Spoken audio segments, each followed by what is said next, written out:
Where last we left the party, we were in mid-combat. I don't know if these are going to get stitched together or released as separate episodes, but if it's stitched together, we've changed our clothes. So let's pick up where we left off. We're assaulting this building, this fort, this outpost that's been made. There's been some damage going around. Dahmer is badly wounded, half HP. The rest of the party's doing surprisingly well. A few of these large songless have been killed, and yet more are coming out. They have been pushing this fireball out of the way to try and get out the front. And that has not necessarily gone great for them.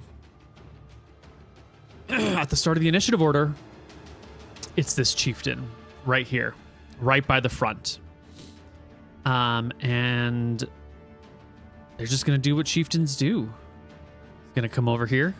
He's going to step out into this area, take a look at, I think this is Iskar Green. Take his, does he have a, he's got multi-attack. Oh, shit. Wait a minute. That's right. He makes 2 melee attacks. I feel like I've seen 7 separate characters go down to this very move in Koibu in different Koibu campaigns, but... Well, we're going to start with the Greatsword on Iskar Green. It's a 13 to hit. Iskar's AC is 14. Just barely a miss. Second attack coming in with the Greatsword is a 19. I don't remember, though. I think he used his Drunken Fist thing at the end, where he's dodging until the end of the turn. Oh, did you right. flurry blows last? Yeah. I did, didn't I? Is that still in effect? Drunken Technique at 3rd level. Whenever you use Flabetta, you get the benefit of disengage. Not. Oh, it's not dodge. Right. It's not dodge, it's disengage. Yeah. Whew. Yeah. And I guess I used it to move after killing one of them, right? Yeah, you beat up the sky Right. by the fire or something like that. Yeah. Right. Okay. All right. That is that chieftain's turn. It's on to one of the hunters who is inside. Doing what hunters do. He'll move over here to where there's a clean-ish line of sight. Not entirely clean. I'm going to give you some cover for the walls and doors and everything. What is cover? I think you've got half cover here. Half cover. That's 2 AC and Dex for you on this. So your AC is 16 for this attack. 16 is still going to be a hit, though. You took, what was it, 10 damage in the last shot? Bring you down to 11. The longbow will do 6 piercing damage to you. And, You do have the thing that you... the only reason I'm saying is because he mentioned it last time. He was very excited about this. Your missile thing, Moxi? Oh, yeah. Deflect missiles. Oh. How exactly does that work us. as far as order of operations? Would I be able to attempt that right now? Yeah, drop it in the chat. Let's read the rules. All right. Pull it up. Deflect missiles. Yeah, there should be like a little voice box button. If you click, it should drop it in chat There we when go. you mouse over it. That's Drunken Technique. We want... Oh, whoop, wrong one. Sorry. There we go. There we go. You can use your reaction to deflect or catch a missile when you're hit. When you do so, the damage you take is reduced by 1d10 plus your dex mod plus your monk level. So yeah, you have not used your reaction yet. Nope. So you can reduce this damage by 1d10 plus your dex mod, which is 2, plus your monk level, which is 3. So roll me a d10 plus 5. And if you reduce the damage to 0... Yeah. It's always 0, right? It's minimum 6, no? It is minimum 6. Yeah. Yeah. So in this case, yeah. So you will catch the missile if it's small enough for you to hold in one hand. Yeah. Oh, yeah. And you have at least one hand free. Yeah. If you catch a missile in this way, you can spend 1 key point to make a ranged attack that you just caught as part of the same reaction. And it's just a regular That's so attack bonus. You have 1 key point remaining exactly. Right. Would you like to use your key point on this, or do you want to it's like- save it? Yeah.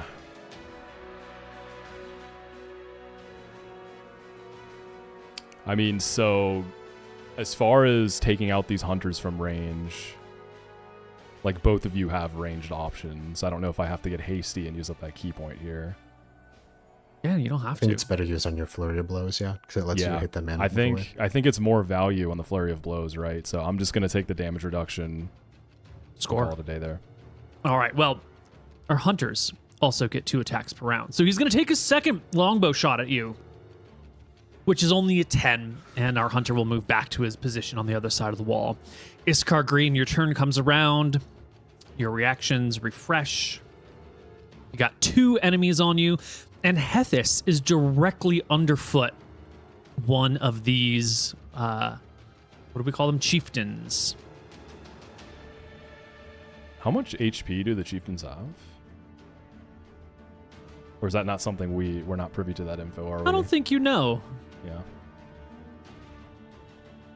Well, I'm positioned right on this chieftain. So I think it makes sense that... I'm so low, though. If I...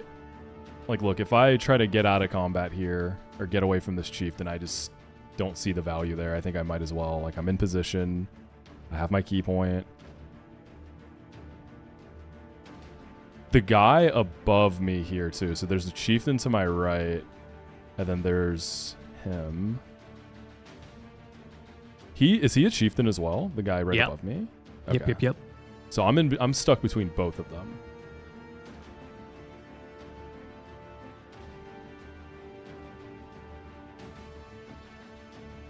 I think what I want to do is I want to get out of there and then maybe attack with Hethys. Okay. Yeah. Well, you are able to attack and get away, right? Isn't that what the drunken If I mask use my technique key does? point, yeah, I can attack and get away. I mean, so the inside of the walls, there's 3 that we can see. So 2 of the hunters. Yeah, because it gives me a chance to get some really good damage on him, and then someone could maybe finish him off.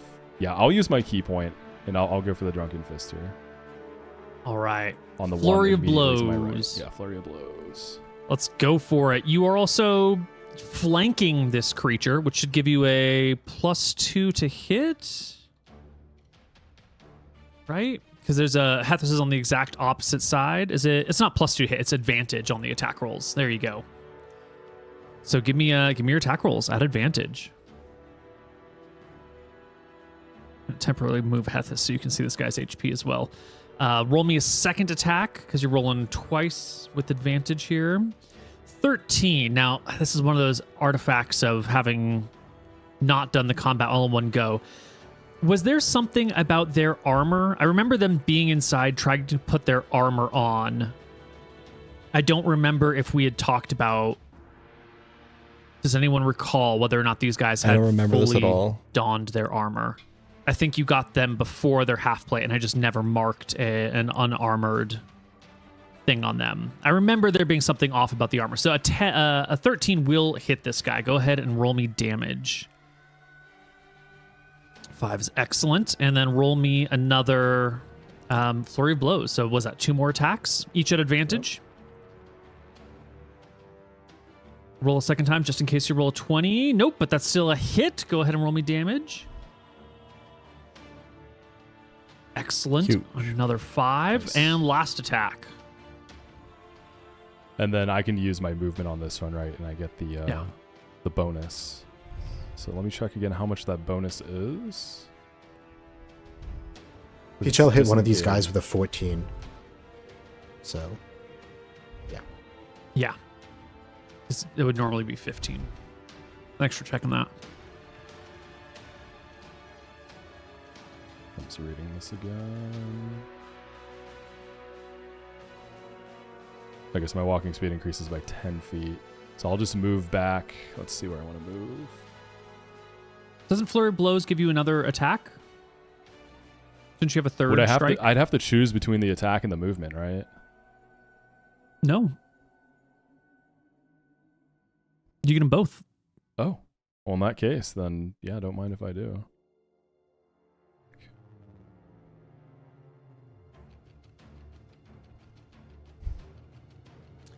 13 is definitely a hit, but roll again just in case. Nope, no crits here. Give me some damage, though. 6. Excellent. Nice. And then Big kill? not quite. He's still got HP in there. This Now guy. you can move and then let Hethus take a turn. But if you move, Hethus won't have advantage. Not that that necessarily matters, but just as a definitely not a bait.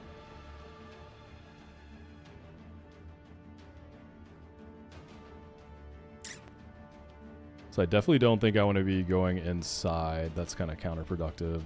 I'm trying to, I just wanted to get in there, get some damage, and pop out. Little hit and run. Nice. And then we've still got the one above me as well. Mm-hmm. So if I'm not at this entrance, well, I guess the archers inside, the hunters, they're at an elevated point, right? So they can still No, hit they're me. inside. They're shooting out through the doorway and this Okay, little... okay. Yeah. So I am safe as long as I have the wall blocking me. Yeah, I mean, right now, when they move to the side, they have a penalty of 2 to hit you. If you were to move further back, they would no longer be able to hit you at all. Or, if you were to move over here, something like that, they wouldn't be able to hit you. Okay. So Yeah. I'm going to move... Yeah, I'm going to move over here. So I can do... Yeah, you can... Because I'm kind of wanting to position myself behind Hethus here, let Hethus attack, and then I can be kind of over there, just on standby Yeah. to make a move. Well, how do we get Can over I move here? straight through this way, though? Yeah, because he's in my way. He's got to be so- 2 sizes larger than you for you to move fully through him. So maybe we can't get here. You could always go deeper in, if you're way over here, no archers can get you. I could go into the corner. Mm-hmm.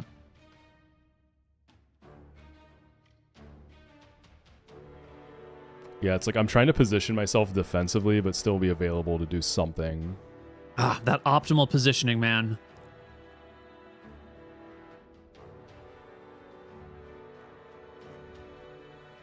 Let's... What about this other corner here?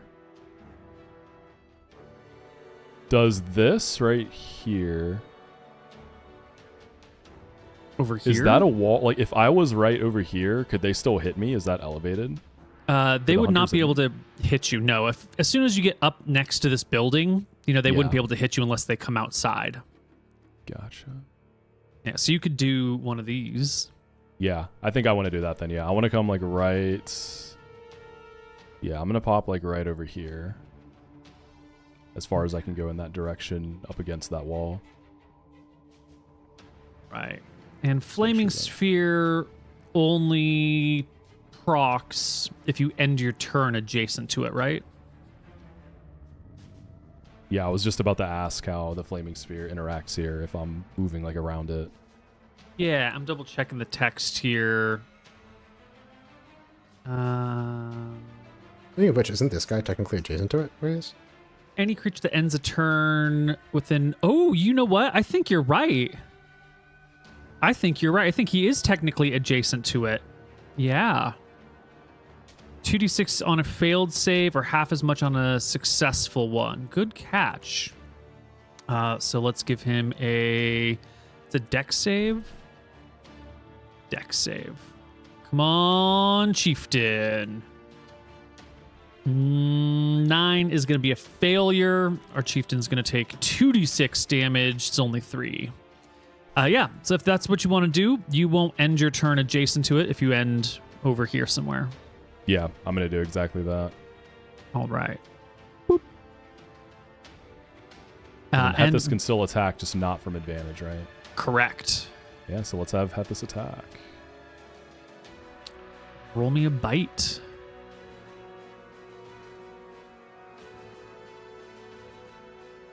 Nine is not good enough. You are off by 1. Hethus's fangs will sink into the leather boots and go nowhere. And then Hethus, can't really move too far without provoking an attack of opportunity. So, any adjacent square here or staying underfoot? Your call. And Hethus, from the current position, is safe from the sphere? Yes. Yeah.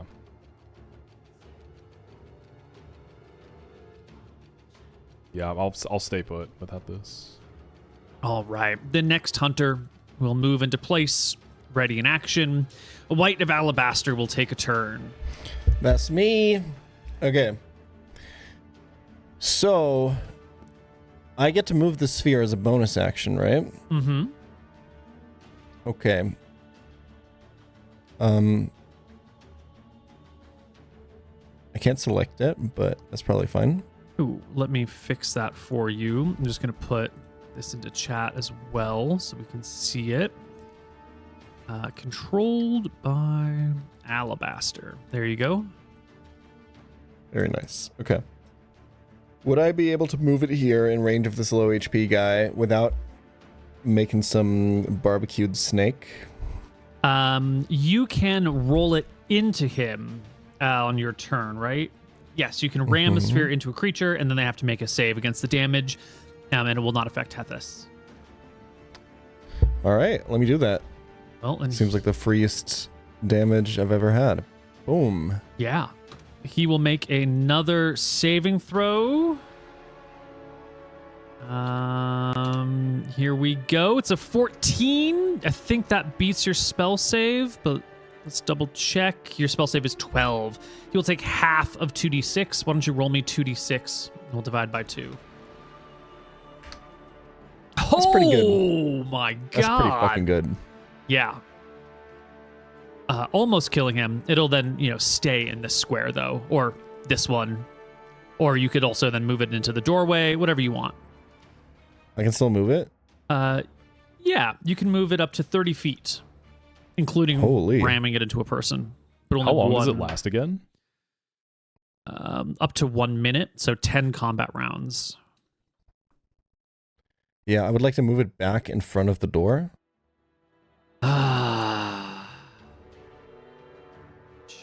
Shouldn't have said anything. All right, go ahead, take the rest of your turn. Yeah. And then this guy is like basically dead, right? The guy next to Hethys. So badly wounded. I'm just gonna toll the dead, I think. What is the conditions for that to hit again? It's like some kind of save, right? Wisdom saving throw. Yeah, he just makes a wisdom save or takes damage. Because I do only have 2 spell slots left. I'd rather save those. Throw it into chat. Let's do it. Yeah, let me think for a second. Because I'm also considering whether or not I want to spend this turn healing Jeffrey. Because I do have Cure Wounds. But I think it's not that time. No, I think I'm going to try to finish this guy off with Pull the Dead for now.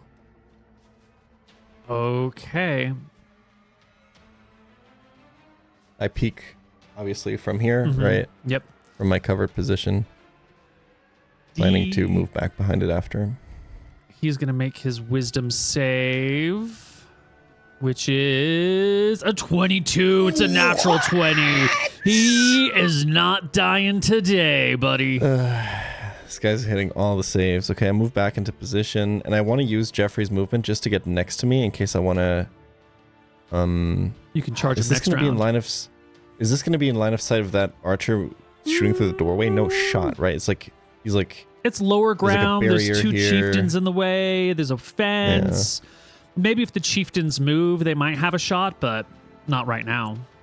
I just want him to be in position so I can, without using anyone's movement... Yeah.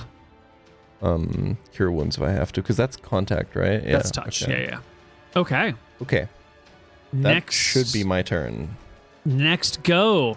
This chieftain is moving over here, and I think we said athletics check versus the fire, which will automatically fail a saving throw in order to move it out of the way.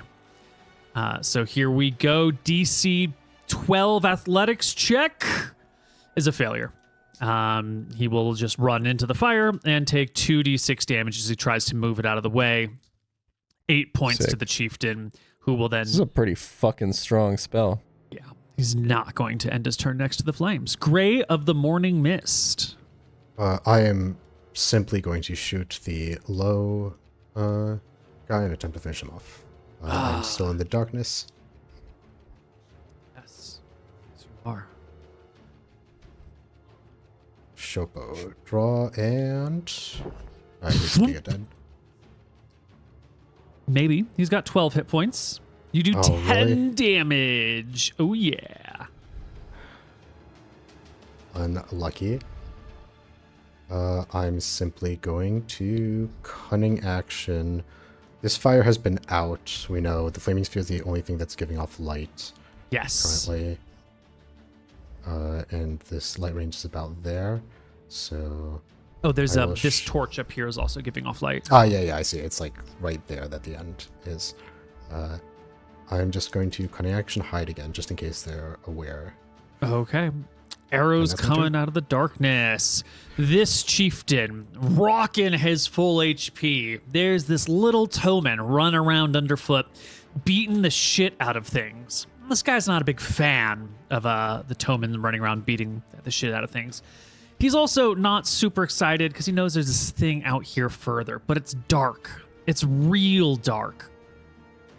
Still, our chieftain is going to meet the enemy. He goes forward. He comes to this edge. Now, it's dark out, but I think when he's adjacent to you, even in the moonlight, he will be able to see you. Maybe he wouldn't be able to find you in the darkness, but when he comes to the gate, he can see you well enough to at least strike at you from here. Attack of opportunity. Because you had moved Jeffrey right there and assumed a ready to attack. Yeah. Go Okay. for it. Give me some Jeffrey- hooves. Yeah, Jeffrey's gonna hooves. Oh, Plenty. and And it's gonna be 2d4 plus 3. D4 plus 3. 2d4 plus 3. True. Oh. 7 damage. 7 damage. Now, it's not a lot damage, but it's some. Our chieftain can see you here in the darkness.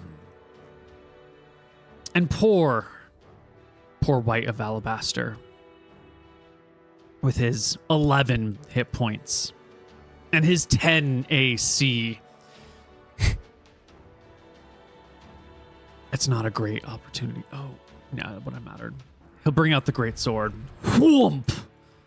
Down onto you. Are there darkness even a- penalties in 5e? I don't think so. There absolutely are. But let's check. I think it's...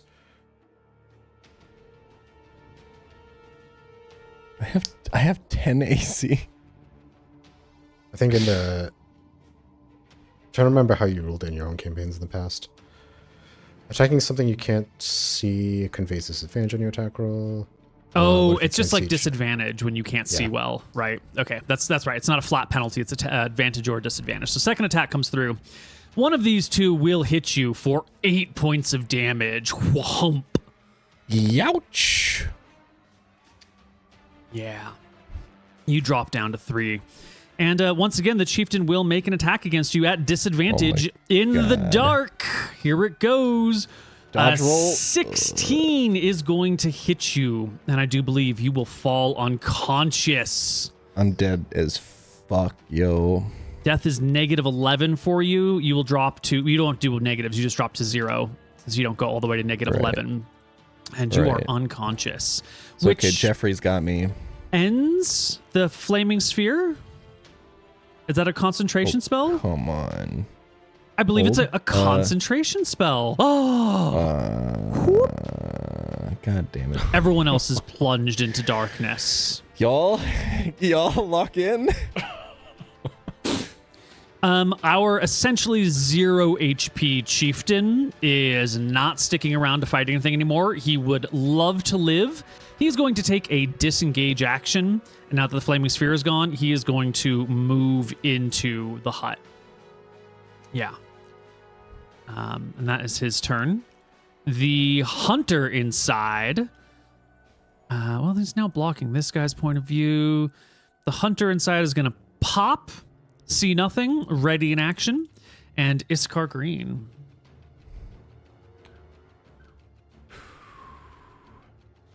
All right. So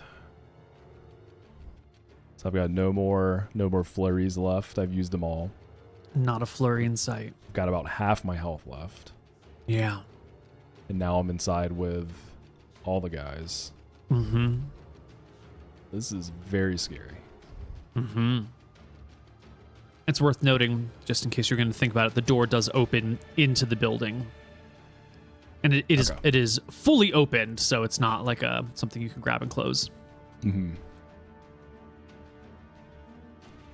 Let's see. So we don't have the visibility anymore, but I know where they're all positioned. Mm-hmm.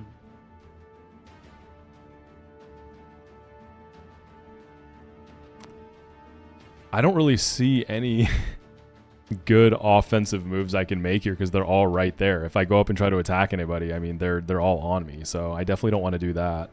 Yeah. Where is Gray currently positioned again? Way up You here. know that he's up near the trees. Yeah. Yeah, I mean, I think at this point I have to protect myself. Yeah. Yeah. What does that look We like for communicate. you? We communicate sort of like with like songs and bird calls at times, right? In combat, we've established that. Yeah. Small, Uh, easy to understand communications. Gray's gonna make sort of like a bit of a coup that signals sort of like a retreat or back out. Mm. The dove of peace coup. Yeah, and I will answer that call and retreat. Just through that front door there. All right. As you go, you're caught slightly in the light, and the hunter with the ready to attack will take a shot at you. Whoosh! 10 is a miss. And then you can get to, I don't know how far you wanted to go.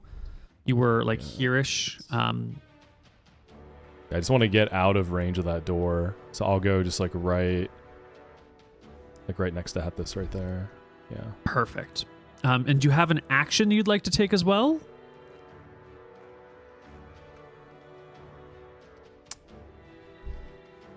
Or is this good enough for you? Yeah, this is good. Right. On the inside, the hunters, we're just going to do a little bit of repositioning, try and get in a useful spot. White of Alabaster, it's time to make your first death saving throw, White of Alabaster. It's a I D20. believe my first one of the campaign. A flat D20. If you roll a natural 20, you're back at 1 HP. If you roll a natural 1, you fail 2 saves. If you roll less than a 10, you fail 1 save. Yeah, watch this. All right. That's not great. So, I mean, Jeffrey still gets to act, right? Absolutely. He has to make sure that this fucking guy doesn't stab me to death right now, I feel like. Yeah. But I mean, at the end of the day, he's not gonna kill him. I wonder if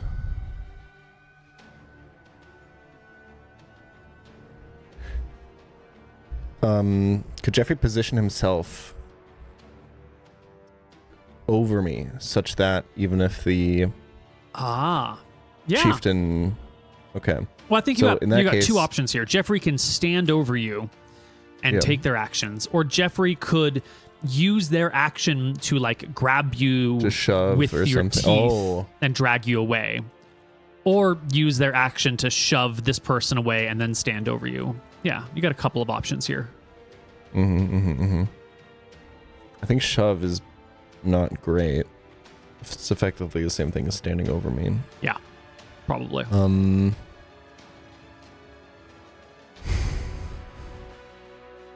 Y'all don't have any, I guess. You are the designated I think- healer.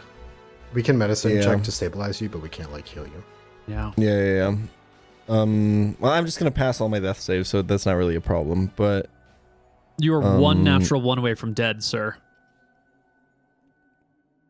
I mean, yeah. But what are the odds of that happening? About 5%. Dude, we eat 5% for breakfast, right, guys? Okay. I think the best way of getting out of this alive is probably not to have Jeffrey drag me away. It's probably to fight. Okay. And I do believe that the hooves is just better than the ram if I don't have the charge up. That's correct. Yeah. So Just hoof him with a 20. that's what I'm saying. 9 is not good enough. All right, Jeffrey stands over me. Chieftain will go. Chieftain on the inside. The fire is gone. There's an almost dead chieftain who's come back in. Are we charging out to meet the enemy? The problem is that there's no light out there. There's only the light that they can see coming off of this torch. So it's basically moonlight and starlight that filters through the trees. So I think this guy needs to spend the round lighting a torch from the inside. And you can't use a greatsword and a torch at the same time. So we're going to light a torch with an action and pick up an arming sword, a long sword, as a free item interaction. Yeah. That's the plan here. And our light from the torch is going to be... 1020. Okay.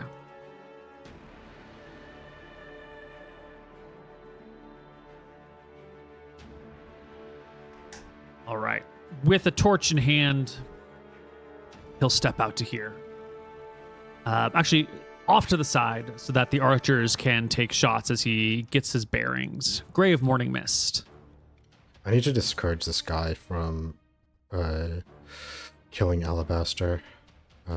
So it would be probably 10 feet of movement to get down this like slope area. Mm-hmm. Okay. So that I can move here, I can shoot at the guy. I can see him, he can't see me in the dark, right? Well, I'm aware of where his silhouette is. Yeah, you have... Well, the Tomen have a special form of infravision that allows you to see the impression of living things. So you can see him over Jeffrey without any problem. And he's on high ground standing over the elk. So I'd say you have a clear line of sight to him. Okay. Fall creature. 21, not quite a crit, but good damage. Ooh, mediocre damage. 9 points. Our plan is just to discourage him from continuing to find the dark. This elk is fucking him up. He's getting shot from an unseen archer. We think that's going to be pretty good at disincentivizing him from continuing. And I'll use my cunning action dash to slide down here and step back up this way. And that'll be my turn. Slipping on in. Let's see. It's dark. There's light back where his allies are. There is an elk. There is an unknown archer. Let's give this guy a morale check. Let's see how this works. Yeah. Well, he has a brave trait. Advantage on saving throws against being frightened. Yeah, but this isn't fear throw. This is a wisdom. Are we staying and fighting, or is it better to regroup? You know what? There's a Tomen right here. Oh, maybe he can't see that. The light is sort of barely... Yeah. Oh, let's just figure it out. A lot of options here. DC 12, saving throw is 8. Better to regroup, now that somebody's got light. He's going to take the disengage action and try and get back to the rest of the party. Disengaging from the elk. He can see Hethys now. Obviously, Hethys is not just some random snake anymore. So I think we're going to disengage to here. Sort of within the light of these other creatures. Yeah. Next is the badly wounded chieftain, who's going to dip from combat. And one of the hunters. Let's do it. Let's double move and get into the tower. Even though it's dark, at least we are outside. And Iskar. Okay, let's see.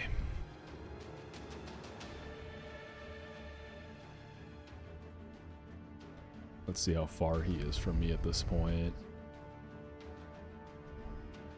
So my damage potential is very limited now that I can't use the flurry anymore. Mm-hmm. I mean, Hethus and I, if we're both attacking him, though, because before it was just me using the flurries, not Hethus. Mm-hmm. It's only your character's life you're gambling with. Because, like, on one hand, yeah, we could probably, you know, get some chip damage, set him up for Gray to maybe finish him off with an arrow. But then we've got Buddy over here right by the door who could also come in, and then I'm surrounded. Mm-hmm. I think I should continue to probably just retreat. Alrighty. Not a problem. There are plenty of routes. If you're moving and dashing, you can easily, you know, come out this way. There's an exit that you saw there earlier. And that would be 60, 70 feet over here. And then you can also move Hethus, same direction. Yeah, I'm going to bring Hethus in the same direction. Play it safe. Hunter on the inside. Moves to a decent position. White of Alabaster. 5% chance. Just don't roll a 1 on your D20. Do you need any warm-up rolls? Nope, I got this one. I'll get up right here now. 2 failed death saves. Yep, I'm gonna. Y'all?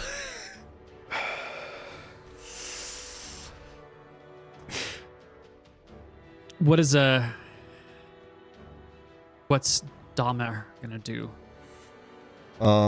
That's a good fucking question. I don't think he can do much. Priority is to, like, probably just get the fuck out of here. Where we're not winning this fight. It doesn't seem like we're kind of out of resources. If I want any chance of survival, it's for someone to stabilize me in a safe position. I have a 75% chance of succeeding. Okay.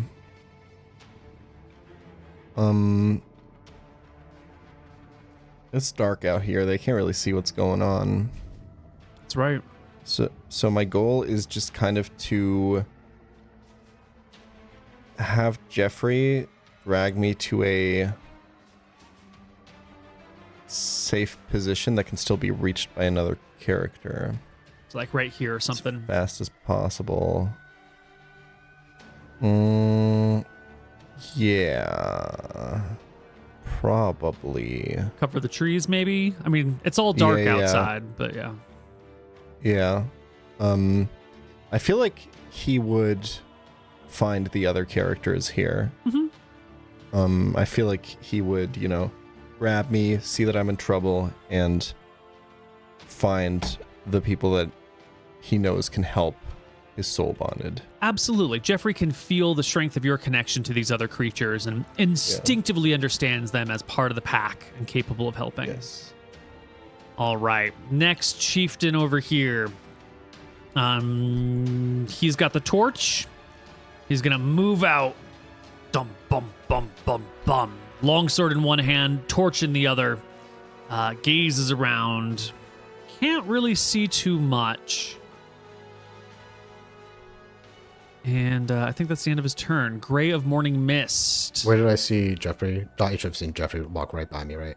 Yeah. Well, you can also see the outline of the elk and of the body that's being pulled. You can see these people in the darkness, no problem.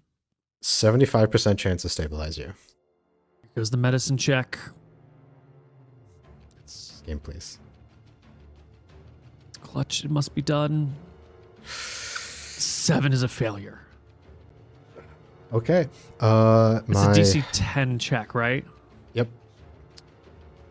My Cunning action. Dash will... I'm going to take a step back because Iskar can attempt to stabilize you as well. And I can always move back in range. You just need to not fail your next save. Have Iskar stabilize you. I'll step back here and that'll be my turn. All right. Next chieftain is going inside, doing some stuff. We're not going to worry about this. Iskar Green. It's okay. What are the odds of him failing the stabilization and then me? Don't tell me, because it's not going to happen. We don't have to worry about it. I almost told you. When we say stabilize here, this is like an actual action? Like this is something I can do? It's a medicine check that you make on your turn to stabilize a dead or a dying person. Gotcha, okay. And he needs a 10, and he has a +2 to the D20, which gives him... That's easy. That's easy. Oh, I just noticed this inspiration I had that you don't need to think about where you gave it from. I'm kidding. I feel like I gotta go for it. Well, move up to please. him. I mean... Save his life. Alright, here we go. Oh, God. Dude! It's okay. It's okay. It's okay. I'm not going to fail this roll. Oh, shit. Toman out in the wilderness, fighting for their lives. A great battle thus far. But at the end of it, as the party's retreating, and White of Alabaster is leaving their blood and guts on the ground, being dragged away by their dearly beloved elk. I think there's nothing left to do but roll this death save, which is not a great chance. Is there any? Go ahead. Maybe Jeffrey can stabilize me. I don't know if the elk is intelligent enough to Wait. stabilize. I just realized something. Warding bond. Oh, it takes us so far back, but the bond between him and Jeffrey, it goes both ways, doesn't it? It absolutely does. But did he actually cast Warding Bond? No, it was like a... Oh, no, sorry. That's right. I remember you saying... Because we had some discussion on it, and it's been linked in the chat, so I'm trying to remember if there was something right. here. No, I just linked it earlier while I was reading it before our session started. It's not active because if it was active, he would have taken damage when Jeffrey took damage. So Yeah, no, it's not active. Right. sorry, I'm trying so hard. Yeah. Trying so hard. Now, I don't know what to do. If White of Alabaster dies here, you could start over with a new character and rejoin the party. Maybe your father comes to join in. I don't know. But White of Alabaster's life might be up and extinguished right now. It's a flat D20. You need a 10 or better. Have you ever lost a character? One. I mean, Archie. Yeah. And Roy. Roy. Right. Roy is the only character you've lost mid-campaign. Everyone else has been a TPK. Okay, well... Yeah. It's okay. It's been a pleasure playing with you, White of Alabaster. Your bravery knew no bounds. 3, 2, 1. Oh my God! You're at 1 HP. There ain't no fucking bells here, buddy. Get to your goddamn feet and do something about these fucking song lists.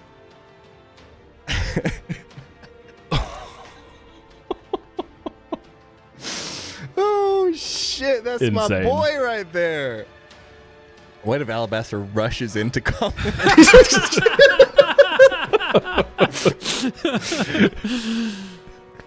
Okay.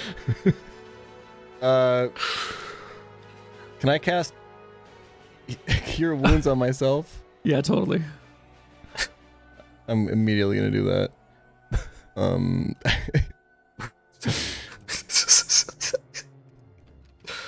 Oh, yeah. 8 points of damage brings you to 9 hit points. So that's almost full, baby. Whew. Yeah, what the fuck is the plan, y'all?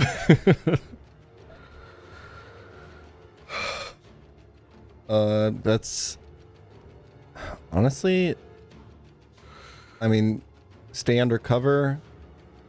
Jeffrey's right here, you know. Jeffrey's ready to charge anyone who might want to come out here to attack us, but that's it. Okay.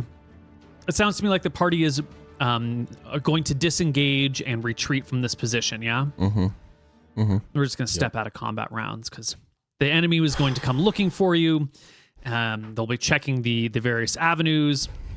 Other guys with torches will come out, but by then you'll be long gone. Unless someone wants to continue to take pot shots as we run away. There is one thing that I think, once seeing the party leave, this guy is standing up here on this tower. Yeah. With a relatively easy shot for me, because remember, he destroyed it and like opened this. I can absolutely get into a position where I can try to snipe this guy before we leave. Are you going to risk drawing their ire and making them come out at you? Maybe that's what you want. If this guy is moving this way and we're retreating and I am able, like, this guy is moving to the right, in one single round, I can get within short range and take one shot and then dash out into the darkness. All right, well, let's just keep going with the combat then. This guy does, on his turn, come and scout this area. And Gray of Morning Mist will take a turn next. Needs to be right there.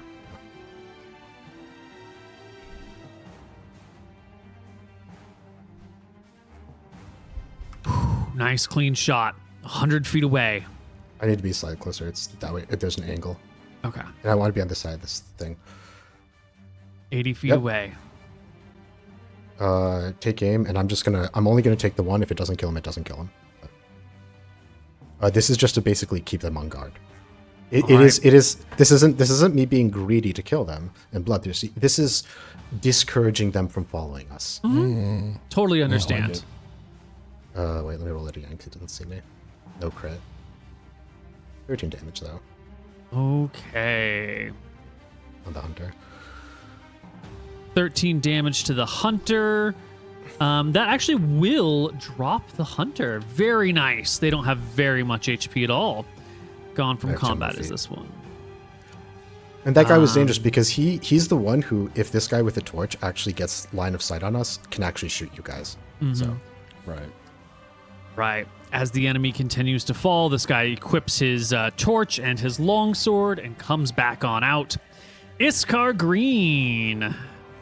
Now get the fuck out! Get the fuck out! Yeah, we're getting out of here. We're done. We're counting our blessings and leaving. We are running for the hills. 70 feet. Outie. 70 feet. Hunter is going to come here. Wide of Alabaster. Just darting as far as I can. Boom, boom. Okay.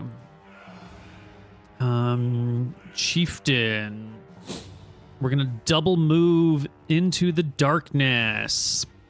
Let's just go on the main section of road as we run in, waving the torch around, looking for things. And I think you are at the very edge of his vision. He will turn and look at Gray of Morning Mist as the torchlight just gently kisses you. Yeah, but we get to fake him out because we get to move downwards. We get to move downwards, and then we just get to dash like the complete opposite direction. So I'm going to end up this way. Yeah, your speed is 20 for a total of 40 movement. That was about what you did. Yeah, and I can hide as well too. Right. So the idea was go down, hide, and then move up the other way. Oh, that's a great stealth check. All right, this guy with also torchlight comes on out. You can hear the songless yelling at each other as they proceed outward. Iskar Green, you are dipping. They are chasing somewhere in the darkness, but they can't see you.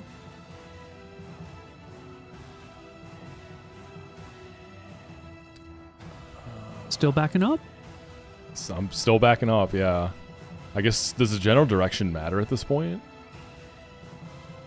Probably not, right? Yeah. Just trying to move together, I think, right? Yeah. All right. Yes, remaining with the pack, trying to move as one. Whoop. The next hunter, he's going to come forward. We're going to come to standing behind this wall, like using it as a protective 3/4 cover that he can peek from. White of Alabaster. They're kind of close. Jeffrey could definitely get his charge attack off now. Oh, it would be a juicy one, but I'd dart the fuck away in the exact same direction that Iskar Green did. It's hit and run, right? That's what we're doing, guerrilla tactics. Yeah. Our chieftain will come this way. He's just going to make a quick little My stealth was a checky 24. check. Oh, this should have been normal. Your stealth was a 24, yeah. He rolls a 20 on the stealth because it's not actually at disadvantage. And then we'll come off over here. Yeah, and I think that's it. All right. The party retreats into the darkness of the night, leaving behind two dead songless on the battlefield. Maybe there was a third. I don't think so. I think it was just the two. Yeah. There's Almost one, just a sliver. Yeah. And then I think some of these ones that are out here are also wounded a little bit. Because we killed the guy in the initial ambush, then we killed them when we killed a hunter, right? Yep. We escape into the darkness to lick our wounds, to rest and recover. It's night. The enemy doesn't chase you. You can see they retreat back into their building. They douse their torch on the outside. And that's the last you see of them. Party. It's late. You're wounded. How did this go? What do you say to each other when you find a place to rest for the night?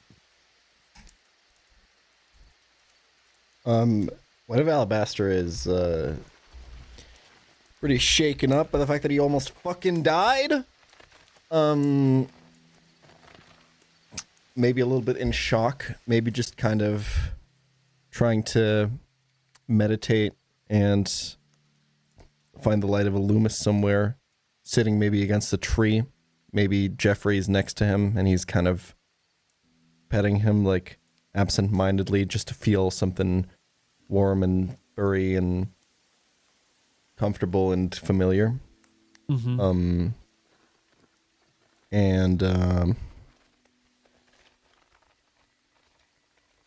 He's just gonna look up at the others and say, that was quite close. We failed to recover or even find where those who've been captured are. And we've once more been reminded how outclassed we are by them. Gray's a little shaken as well because we've been having a little bit of success. And he says, we've been having success with our tactics of ambushing them, but, well, the moment a fight breaks out, we are severely outmatched. Yeah, Iskar is feeling a pretty deep disappointment. He just keeps kind of thinking back on the chieftain that barely lived and retreated into the fortress, and he just feels maybe that, if he could have finished him off, things could have maybe gone a little differently. This could have played out differently. He's feeling maybe even a little responsible for Alabaster almost dying. So he's just really kind of quiet, just really disappointed. I think in the future, I need to assume more safe positions in combat. I'm weak. Too weak. When you were bleeding out, I thought we had lost you. And then you stood up of your own accord. It must have been a blessing from Loomis, perhaps. I think I saw Loomis just for a brief second there. Their power definitely was coursing through my veins, and I've been reaffirmed that this is the right path. If it wasn't, then I surely would have died there.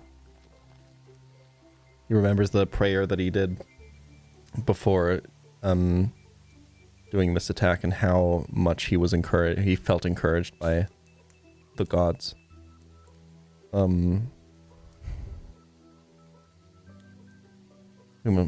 There's always things to improve. There's always things to do better, and we still need to find those captured, but we made it out alive. So did our bonded. And we killed some of these bastards. I think that's a success, right?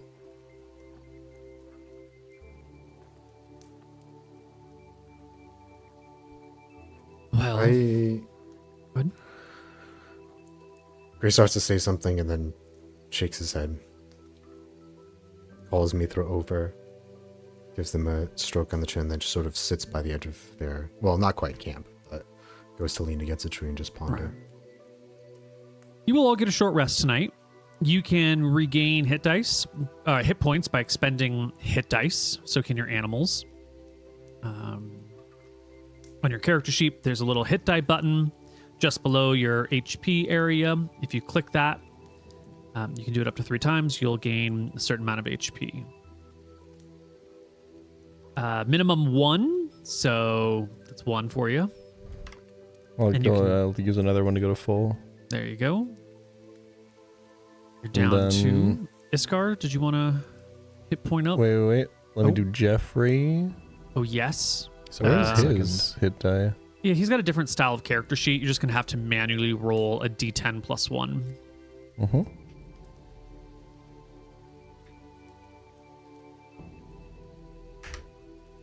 Seven. All right. Close. One more, maybe? He's at 19 out of 26. I'll do one more. 22 out of 26. Last one. I'll do it. There you go. And Iskar, you are also down about 10 hit points that you can roll up. I'm definitely gonna use some die here. Let's see. We got 3. That'll bring you to 14. You're still short 7. Mm-hmm. Right. You're at 18 out of 21. Last one. If you want to spend it. 19 out of 21. Good call. And I believe your key points all restore with a short rest. Okay. Now the enemy gets the chance to do the same thing. So their wounded one can regain, all of their wounded people can regain lost HP, but their dead cannot come back. So as the morning begins to clear, the skies grow light, the creatures of the night calm down, and the winds of the morning gently begin to pick up. Party has a choice before them. Do we go back and do the same thing? You did get 2 of them. Is this just something to repeat, or is this something to flee from?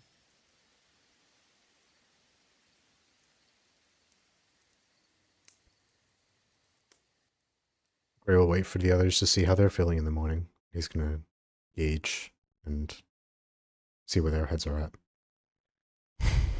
I mean, we came out here to find those captured. I don't really know where else to look, what else to do, but there's more settlements out here, right? We know about the mine.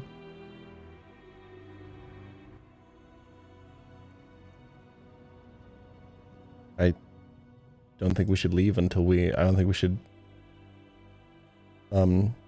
stop looking until we find out where they've gone. Agreed. We came to find answers, and this is our purpose. You know, a full retreat back to our home is, I don't think, an option at this point. We take our blessings and we keep moving, we keep pushing. We have to continue to apply pressure on them. They may have fled after last night. Let them know that we will continue, even if they drive us off. As long as they're in our lands, we're going to continue striking out. Let us... So we are actually outside of the border right now, aren't we? Yeah, just outside of the dark forest. Let us scout again tomorrow and see if more have arrived or if they have left. And then we will make our decision. Okay. But we are certainly returning to that settlement at the very least, I think. Right. I'm going to bring us back to the map when in the morning you go find a good place to view them. You can see 2 graves being dug by some of these workers in the area, people that we've previously identified as grunts. And they are working on these 2 graves. And standing around them are the 3 chieftains and the 1 hunter with weapons, keeping an eye on the surroundings. They've picked a very wide open area. A lot of these places have been sort of opened up and trees felled and cleared. And that's, you guys are obviously like off map here, but that is what you can see when you return to a good vantage point. I remember the hut was on fire. Yes, the hut has been... Yeah. Right, because the flaming ball was next to it for a while, and we never did roll to see how badly it would be engulfed. That's a great question. And in the once you combat, they didn't really have a good chance to... We had them distract. If they were chasing us too, they didn't have a lot of time to try and... I guess the grunts might have been there. Yeah, also the combat's only 6 seconds per round, so that flaming sphere was there for less than 1 minute. But there's a non-zero chance that in a minute that whole building has gone up or was unsalvageable. Let's make a saving throw for the building. What is that going to be? I think it did...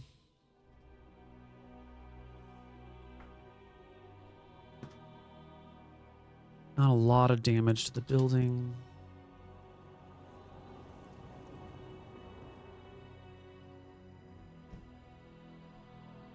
I think the building's got a pretty good chance to save.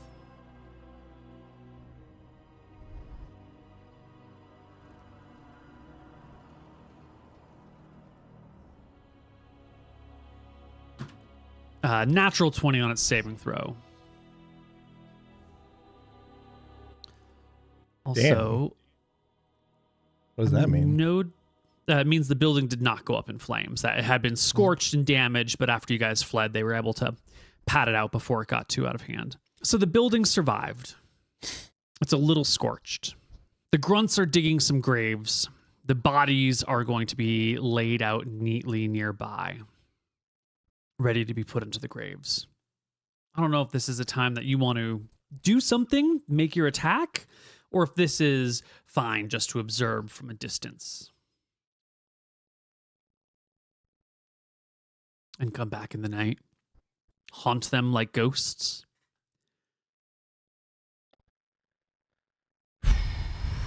Okay, I mean... Wait, tell me again what exactly happened to the hut? The hut was damaged by the flaming sphere, and it sort of like licked the front of it and started to burn those boards. But because each round in combat is only 6 seconds, the flaming sphere was there only for like 30 seconds or so. And by the time, after you guys left, they were able to put out the fire before it consumed the whole of the hut. So the hut is just singed, but well intact.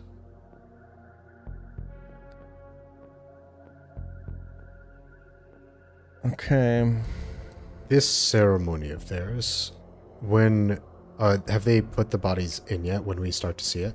It's morning. They are still digging the graves. They will be at this for a long time. There is a chance, as they are burying, that they're dead.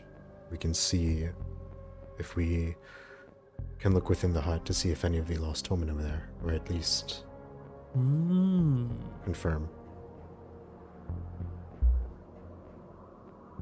Sneak in while they're not paying attention. Yeah. I think that's a good idea. Is everyone that we saw in combat, everyone we saw in combat is accounted for, right? I like it. So 3 chieftains and a hunter. If all of them are here, if any of the Tomen were captured, would they not leave someone watching them? I suppose if they were bound. Yeah. I mean, the issue is, if there is someone in there, we don't really have an escape plan. There's only one way in, one way out. Do you think there's any way that, let's assume that there's one watching guard, that we could lure that guard away? Or do you think they're going to be on such high alert they're not going to want to leave the group? I mean, I think once the guard notices something that would lure him away, he would probably alert the other as they're close enough, right? Yeah. I need to check something with hawks. You could also just fucking take a shot at them right now. We're definitely not as close as we are on the map, Okay. I assume, Koibu, right? Right, but you could Yeah. you could walk up to a in-shot distance. The issue is, Craig will say, they cover quite a bit of speed. And if they're able to follow us. Furthermore, these creatures are durable, as we found out. Oh, actually, with my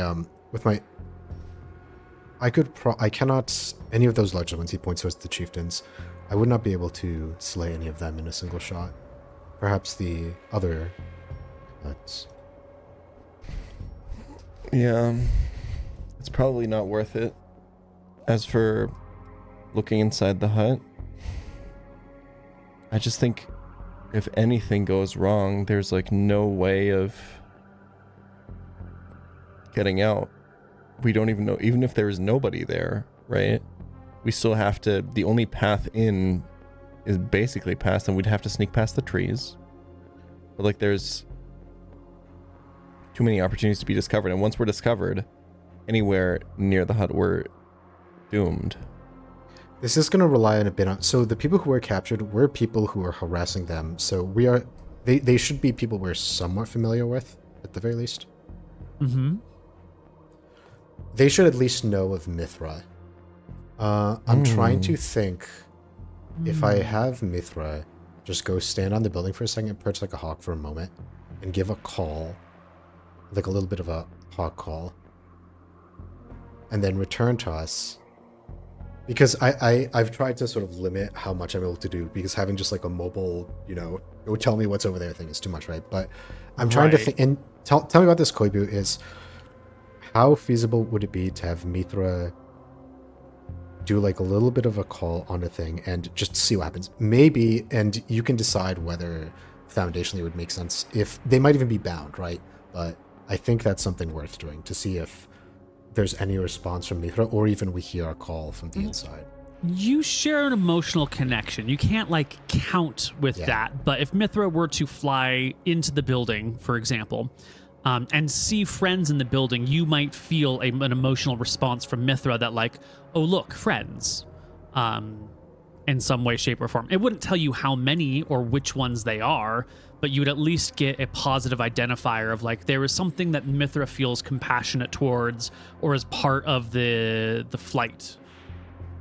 I think if that's the case, while they are all here, like well away from it, and I'm going to give sort of focus on safety, first of all, but I do want Mithra to sort of get a look at this building. Maybe not like walking, because that's a hawk, obviously, even if they are trained, isn't just going to walk into like a building. That's also obvious, but maybe like fly by, perch, listen, look into a window or something.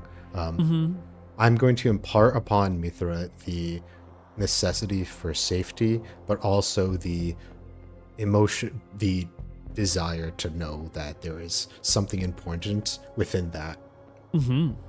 So he will look at Mithra, reach out and sort of stroke her feathers, but he is feeling a genuine concern because he's actually very scared of these creatures, and he's worried about Mithra after all. I might someday release the little writing I did where he bonded with Mithra, where he found an injured hawk, but we'll see. That may be interesting. So he's gonna let Mithra sort of do a flyby from behind, take a look, and then return. But yeah, he's gonna be very anxious while that happens. Well, let's see what our enemies know and what they can identify, because maybe these creatures don't understand the bond between animal and Toman. But after last night, after there being a snake on the ground, absolutely helping, and an elk on the ground absolutely helping. I think these guys have a rough understanding that animals They never saw could the be. hawk. They didn't see the hawk. That's correct. And Mithra's not gonna like fly right by them, right? It's not Right, like right. Mithra's obviously not like beelining right down the road. But are What's they? up, guys? Do they think that it's some animals? Do they think that these are druids who have taken the shapes of animals? Do they think that all the animals of the forest are friends of the Toman? I have no idea what their interpretation of these events are yet. So I'm going to give them a couple of checks over here as they communicate amongst themselves. Using this generalized stat block, let's go 3 intelligence checks. And 3 wisdom checks. All right. Okay. Mithra can fly by. Coming in from a side, perching on the ground or on the fence, and then, taking a look in, and then flying off to a tree, and then on and on and on.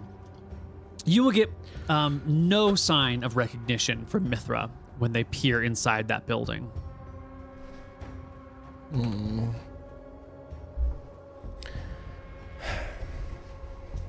Is that a good thing that the Toman aren't here, or is that a bad thing? Bad thing, I think. Uh-oh. Does that mean we have to deal with these people, or that these people should be bypassed? Is our priority to kill them, or is our priority to find the lost Toman? Even if we spend another evening or 2, most likely, picking them off, making them flee, that is just further and further that our companions are being taken. I agree. However, I don't know where to go next to go looking for them. I think it's unlikely that they're in that building. But maybe there's... What could we even find that would lead us there? We could keep looking in the area.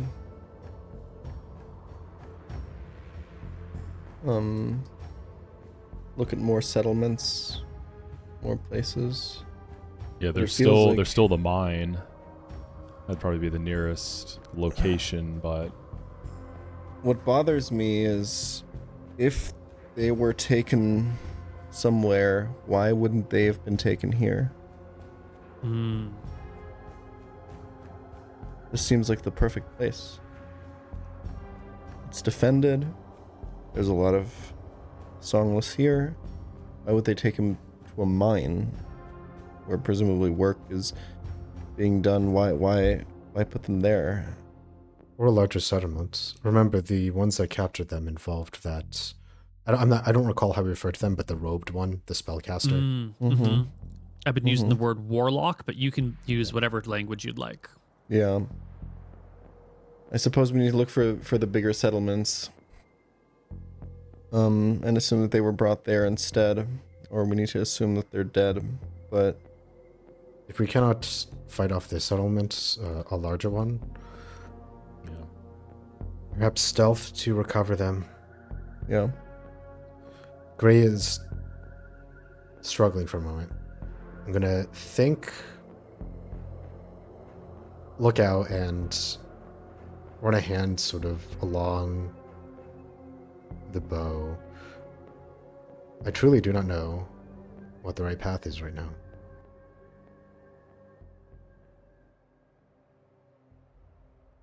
I want to recover them. I want to know where they have been taken. I want to know where do they go. But the reality is, a settlement larger than the one we just fought, it'll likely be even more defended. Yeah.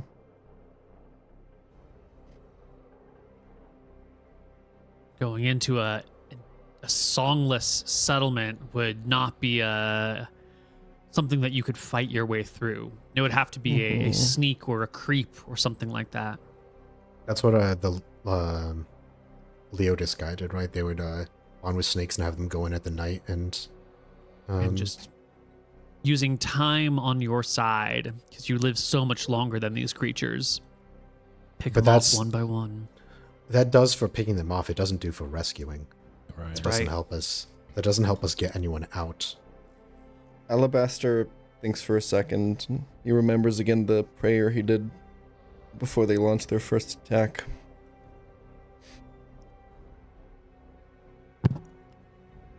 Loomis told me that this is the place to strike. I feel that we're currently probably not if they were brought to a larger settlement, then we're currently not capable of, I would say, getting them out.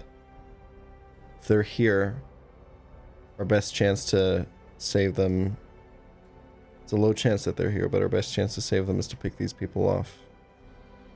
And in the worst case, as we pick them off more and more, we'll learn more about them, we'll learn more about their ways.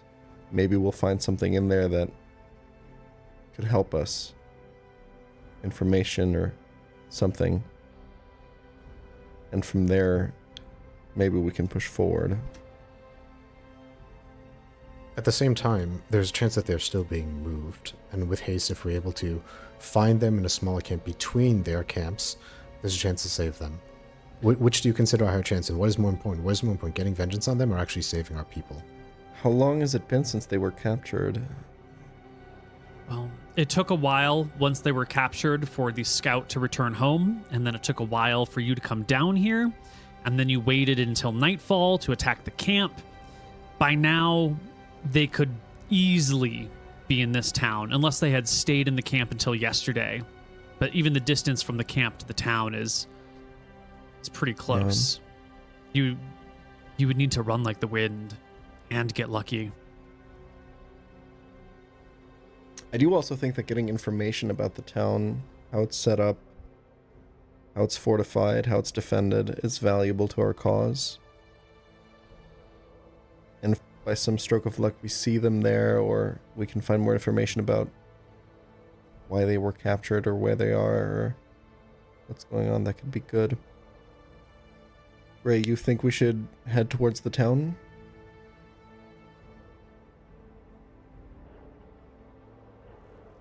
I think if we are going to abandon any reasonable hope of saving our allies, then what we should do is destroy this camp. And he points towards one of the laborers, the little grunts, the peons. We capture one of them and bring them back. They can't communicate with us, but there is magic and ways to do so, and over time there are ways. If we want to learn more about the camp, the best way is through one of them. Oh. I think I agree that I want to keep attacking this encampment for no other reason than they almost killed me.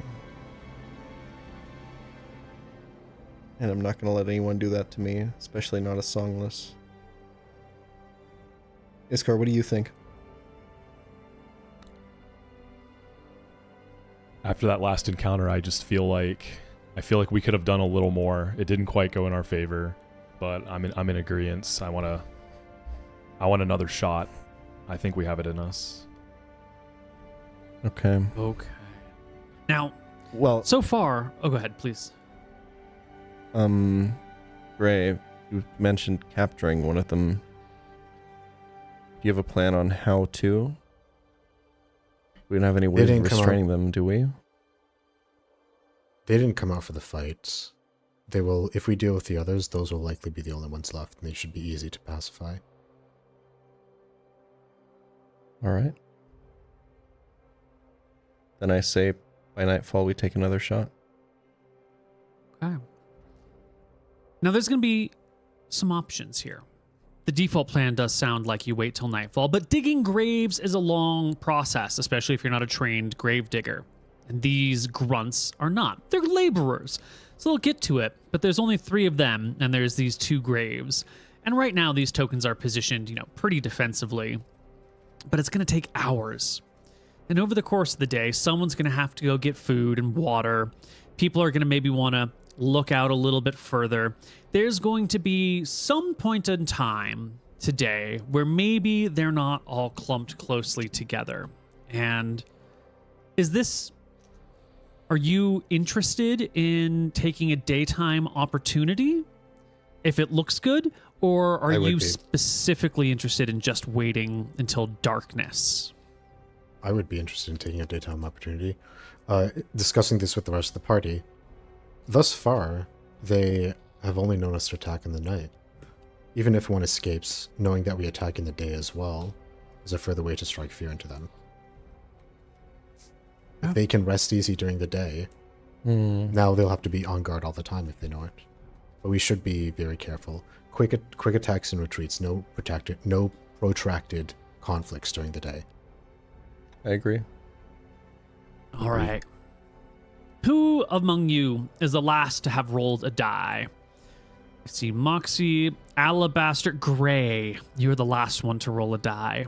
I need you to roll me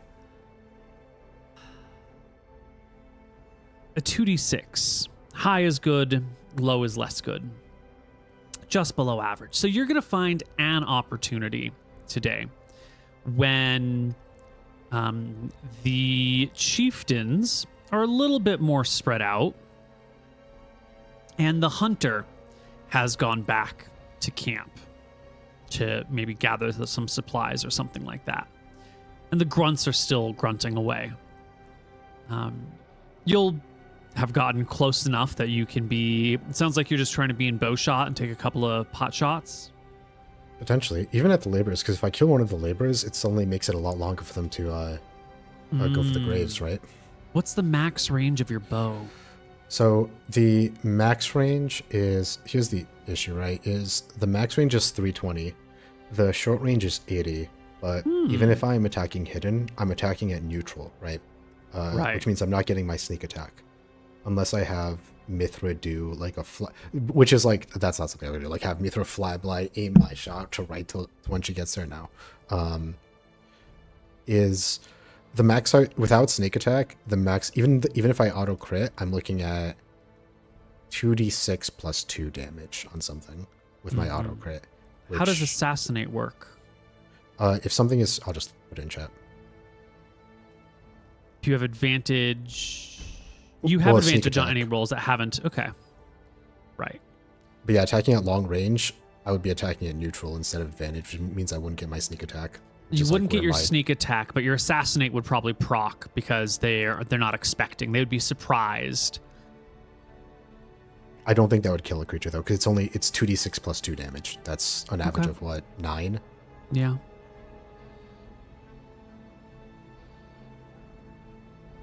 So unless I can safely get within 80 feet of something, I don't think it's worth trying to hotshot it. 80 feet is way too close. Which means it would have to be something like I could take a shot from really far away, guys. I'm unlikely to kill something, but it's not like he's gonna explain to the party is I can shoot something and then we can just retreat and continue doing that. Just make them aware, put them on the defensive, or we can wait for the evening and attack properly. What do you think is better? You repeat that? So, sorry. I am 100% not going to kill something with a shot. Yeah. Now, maybe one of the laborers. I might try a long shot at one of the laborers. It is just about the warning sign, about making sure they don't feel... So it doesn't really matter if we kill a high priority fair, target actually. or not, right? Right. That's fair. Doesn't Actually. have to be killed. I think that's what we'll do then. Yeah. I'm going to take a long range shot, which the max range is 320 on one of the laborers when everything is spread out. And then we're immediately going to sort of like step back so they don't come chase us. Yeah. Okay. Perfect. You've got time to position, right? You've got the advantage of being small forest creatures who can creep up, and their range is pretty limited, and you've got Mithra to help kind of guide you and scout out.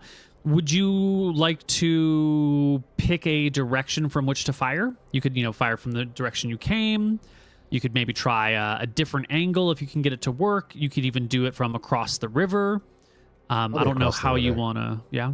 Okay. Because it's going to be, unless the arrow, they might be able to identify the arrow like from where it came if the guy falls like straight, like on the angle it is in, but that's like a huge Right. ask, right? for them to be paying attention to.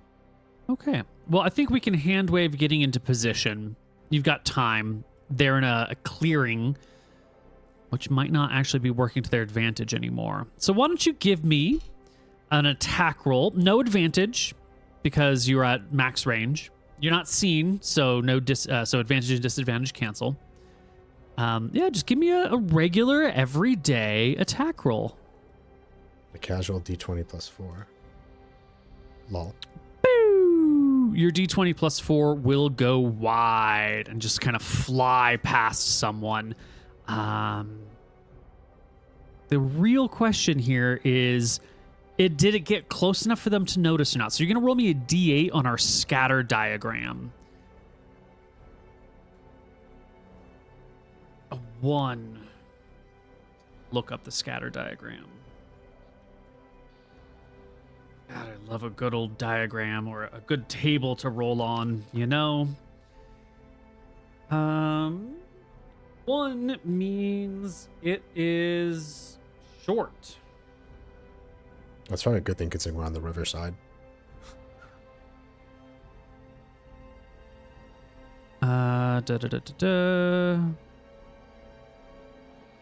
Roll a d10. Just get If the range is medium, it's a long range. Give me a 2d10 for the distance away. Okay, so it falls actually rather close to them. It'll just kind of land shy and boop. I think we should be doing yards. So this should be 33 feet. So yeah, it'll land somewhere right around here, right between these two characters. And I think that's enough for them to notice that something happens. And they pop up, and the knight starts to yell. The chieftain, he just looks like a knight. The chieftain starts to yell. The grunt kind of looks up and starts to look around. Is it time to bounce? Sounds like it's time to bounce, huh? Mm-hmm. We can go. They will be on alert. They will be slower to make their graves. You'll see them reposition and redeploy. They've realized that the lighting that they've been using, not great for them. Really not great to illuminate things in the nighttime because you guys don't seem to have a problem with that. So instead, what they're doing is they're doing this. They're going to set a bunch of bonfires, and they're going to set them at the edge of their camps. They're going to set one here. They're going to set one down here. And they're going to set one over on the far side of the horses. It's like in Minecraft when you have to like light up everything around so that there's no mob spawning. Yeah. And they're going to set one on the back side. They're going to disable the light up front on the watchtower. So that spot is in darkness. Excellent. And as you've got a good vantage point from some tree or some nearby mountainside, and you can see how they arrange themselves. The two graves out front are completed. People are put in. The grunts definitely disappear inside the building as the sun goes down, never to be seen from again, hopefully. You can track where they go. And I think what you're going to find is that all of them go inside the building tonight. It's everybody inside. And then, since you're watching and you see that they light these fires, assuming that you take a little bit of time to see how they behave, you'll see that every so often, two knights will come out in armor, one wielding a sword, and the other will like pick up firewood, go tend to all the fires while this guy like watches his back, and then they'll head back inside together, leaving you with two out at a time. Yeah, no more of their sending one person to set the fire again. Yeah. Before this ambush, I probably also get together with the party and we think about Because I can prep new spells, right? Before we do this. No, you need a long rest. Oh fuck, You that's need- right. Fuck. Yeah, sure. That's fine. That's fine. Yeah, you're I mean- down to one spell for this combat. You don't even get back your other spells. Yeah. I was still in floating Yeah. fortress where I just get them all back after like an hour. Okay. Just all the time, right? Mhm. Okay. Yeah, that's gonna make it significantly more difficult, isn't it? Wait, did you have that in mind when you were giving that when Albaster was giving that speech? Oh no, of, I was. we gotta of go the- back it. Yeah, I was convinced that I'd have my spells back, if I can be completely honest. But that's fine. We get our key points, right? Mm-hmm. Okay, key points Yeah. are on lock. I still have one guiding bolt in me, you know? Mm-hmm. That's all I need. Mm-hmm. Not why? So, how do we want to prep this ambush? You can change your mind when we start our next session, but since we've got just a smidge of time, how do you want to hit him? Let's see.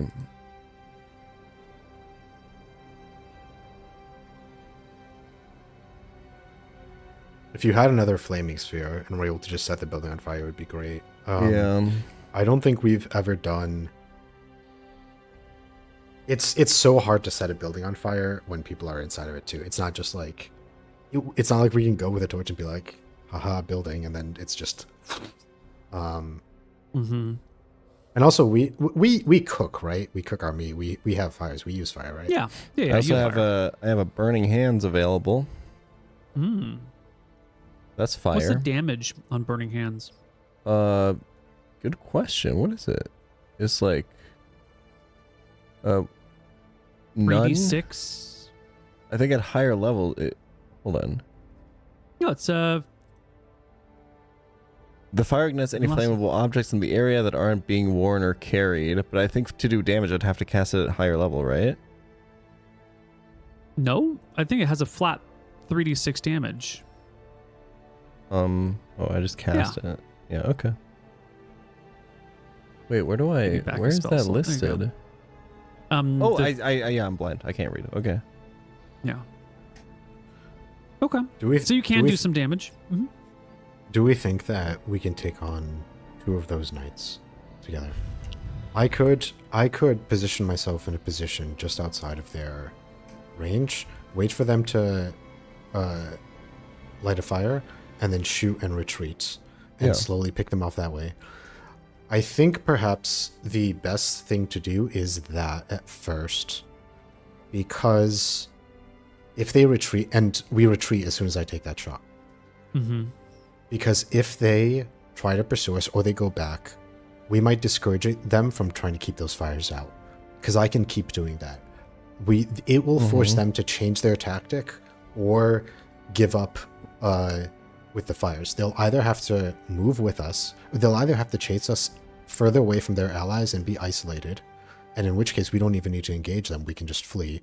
Yeah. Or they're going to have to continue allowing me to shoot them, or they're going to have to give up refueling their fires. So I think that is the strategy that we should take. I like it. Yeah, It seems I like like the that a lot. range on this fire is like the vision range seems to be about like 60 feet ish. Does that sound right? 15 bright, 35 dim. So like 50 feet, yeah. Oh, that's a little bit less than my Toll the Dead range. I could probably take a shot from the darkness. Moxie, do you have proficiency with short bows as monk? Let me see. I don't know if they do. I think you have to be like the Starlit Span or something. I also think I just lied and named a class that's not even in D&D. Yeah, I didn't know what the heck you were talking about. I think it's a Pathfinder subclass for like Simple Magus or something. weapons and short swords. Are Okay. short bows simple weapons? I believe so. Let me check.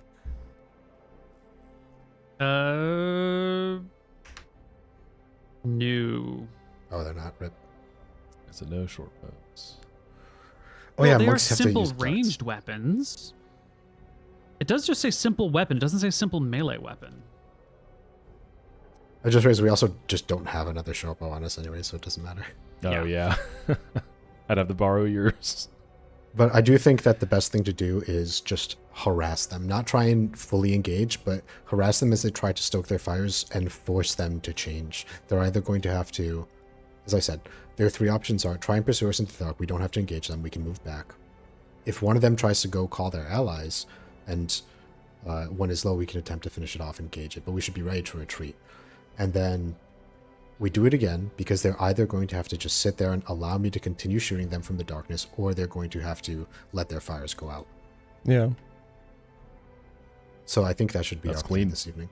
Yeah.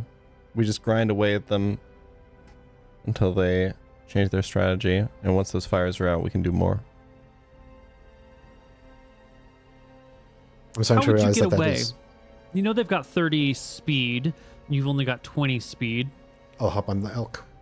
I can shoot them and then move on the elk. Hop on the elk and then... I like it. I like it. A little bit of mounted cavalry action here. Okay. Absolutely not mounted, because I'm pretty sure I need, like... I don't even know the rules for 5e combat mounted, but it's such a mess that I'm just going to shoot and then I'm going to get on the elk. Sure. Yeah. That'll make So sense. Okay. Well, I think this is a pretty easy thing that we can run through right now a little bit, because you almost have a guaranteed escape unless something goes horribly wrong. Mm-hmm. So at some point, one of these guys is wounded. So let me roll 2d3. Yeah. So at some point in the night, two songless chieftains come out. One of them has his half plate on, and he's got a bundle of firewood in his arms. The other has his half plate on and a great sword in both hands. And they come out together, and they're going to start with this furthest most fire right here. So I think from a distance, from 80 feet, which is not very far, right? Yeah. Yeah, you can be probably right around here-ish. So I don't know that's 70, but maybe 80. The exact positioning, are you getting it when he's in the fire? 5 feet here or there is not a huge difference. So yeah, this is roughly where And they've you're done gonna this. be. They've done this. How often do they do this, like, loop? Like, we've seen it at least once. Yeah, well, the fire will burn for a good while. Those logs will burn for like 2 hours before they are refilled. So you only get a couple refillings in a night. And I know readying movement is obviously awkward, but Jeffrey should know that as soon as I'm on him, he moves. Yeah. So- So why don't you give me an attack, and tell me which one of these are you attacking? The injured one's the ones carrying the firewood, right? Yeah. Go ahead and give me a shot. Advantage. They are wearing their half plates. Yeah, AC 15. I think you told us last time there's none of it that they get from Dex. Right. Unfortunately, guidance in this game does not give me a bonus attack roll, so I'm just attacking at a plus 4 advantage. So it's like slightly above 50% for me to hit this, I think, right? Probably like 60-ish. What's your bonus to hit? Plus 4. Against AC 15, you have a 50-50 shot. Well, at advantage, right? So it's like... Right. At advantage. Yeah. You're closer to 65-ish. We haven't rolled great, but obviously we're just gonna crit him right now. So I'll put the assassinate down. Yeah. And... boom. Oh, natural So 20. Well, no, It's not- a it's not 19. that bad. Yeah. But it's a hit nonetheless. Go ahead and roll me that damage. Let's make sure it's applied correctly. 26 to crit, and then sneak attack is ticked. Whoo! That is That was a really good roll. Yeah, it That's is a roll. really good roll. Oh my god, there's a lot of 5s and 6s in here. 8 plus 9 plus 5 plus 6 is 28 damage.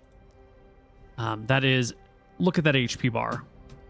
Look at it go down. That is half of that person's total HP as a shot from the dark goes right over the lip of the plate mail, right into the breastbone, right underneath the clavicle. The knight will give a yelp, drop the wood, and I Already think on the elk. you're on the elk. The elk is beginning to run.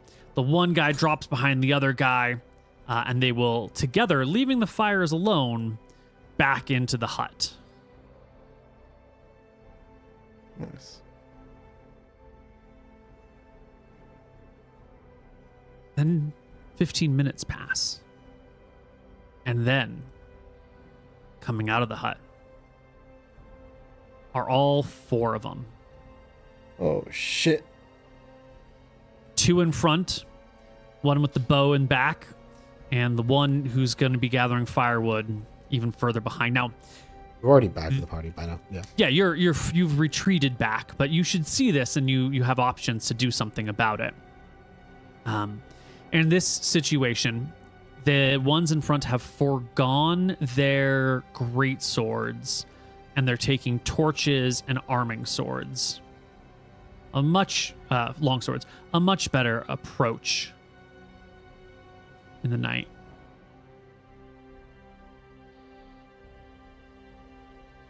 So now all 4 of them are coming out to refuel the. Yeah, Nice. and they're standing pretty close. They're trying to like give their cover with their bodies as they stand, torch in one hand, sword in the other. The bowman takes up a spot nearby them.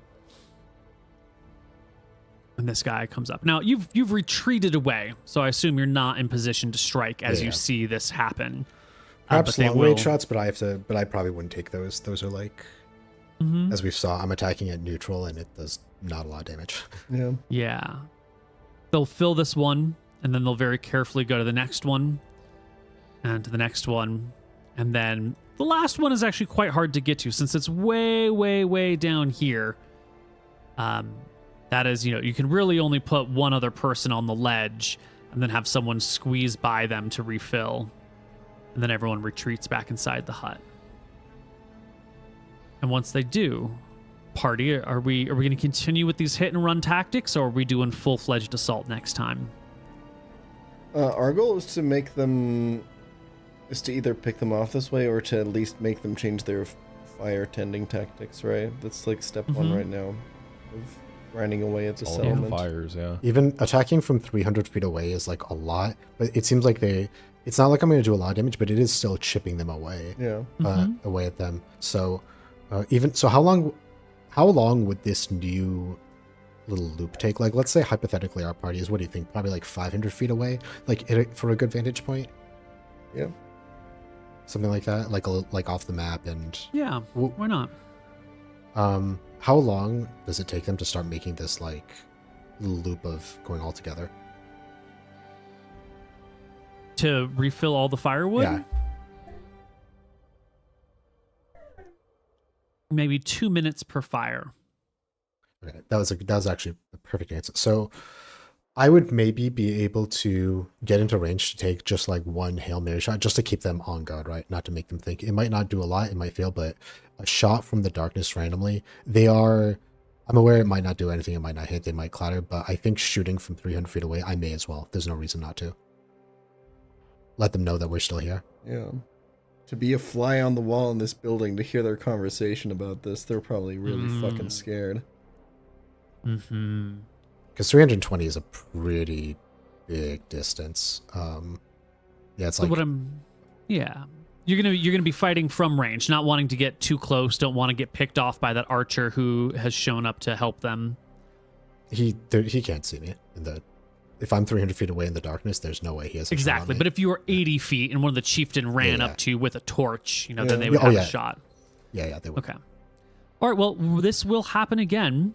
It's going to happen a couple of times through the night. So now that you're at long range, let's talk about it again. The whole group of 4 will come back out one more time. They'll start with the furthest most fire once again.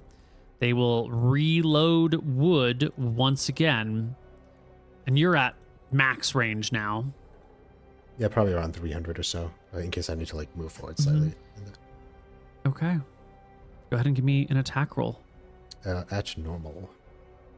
13. 13 is not good enough. Thunk. It'll hit into the armor. And you'll see them shout and cry. But I think they're going to stay. It didn't hurt anybody. And it takes a little while to do this. On their turn, they will send out, they're two guys with torches into the nearby area. But you're so far away. They don't know. When arrows are flying, you can't tell if the arrow is flying from like 30 feet or from 100 feet, right? Yep. So they quickly send out people in the nearby area to see what's going on. And Safely, I think you'll get... Yeah, I was gonna say, how many shots do you think I could safely get before like they start to get dangerously close and an idea of me? Let's just take it one at a time here. Okay. You can definitely get another shot this round. I'm gonna see who I'm just shoot at. So the low guy is pretty low. These guys are easier to hit though. I know the hunters. Mm-hmm. So they're in their half plate.